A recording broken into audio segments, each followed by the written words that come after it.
things are getting a little crazy out there. As things are going to become more and more disruptive, more and more people are actually realizing the importance for resilience.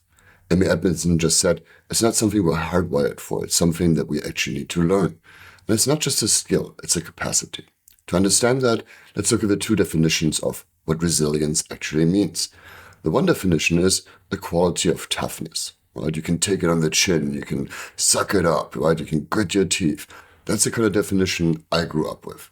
And it's definitely useful, especially in the short term, right? To be able to tough it out for a moment.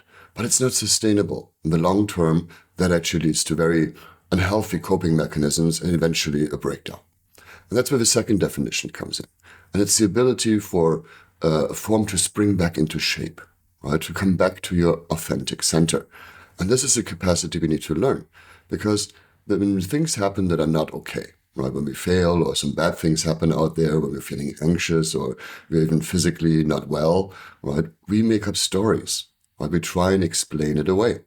And depending on your definition of self, depending on how your self-esteem, how your name and your semantic circuit was programmed to you, you will make up stories that are either about you, in the sense that I'm no good anyway, I always do this, I'm really bad at this. Well, you make up stories like that.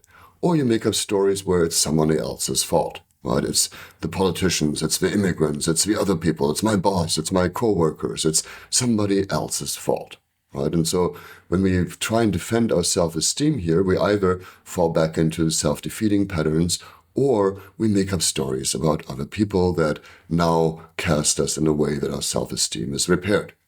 Now, in order to spring back into shape, that actually means coming back to your authentic center. And if I want to come back to my authentic center, then I, as a word, Philip, is something that's pliable too. Right? It's something that can change, that mutes, that sometimes has better days, sometimes has worse days, and I can hold that capacity, right? And I can, increase my awareness in that moment, the skill that we need, and look at all the different things and look at even more things than I normally look at, right? And this way I actually learn from the experience because I'm taking in new information.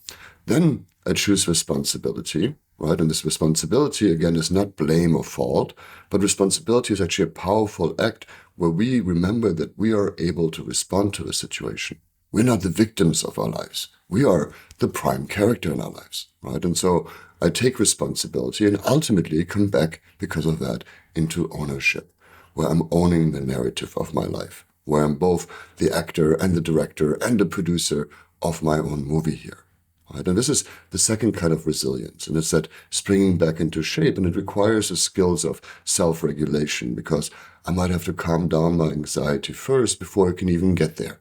Right? Because if I'm anxious, I'm not going to have very good thoughts. Right? And so I need to calm my emotions, calm my body, calm my thoughts, so that I can see clearly what's really going on.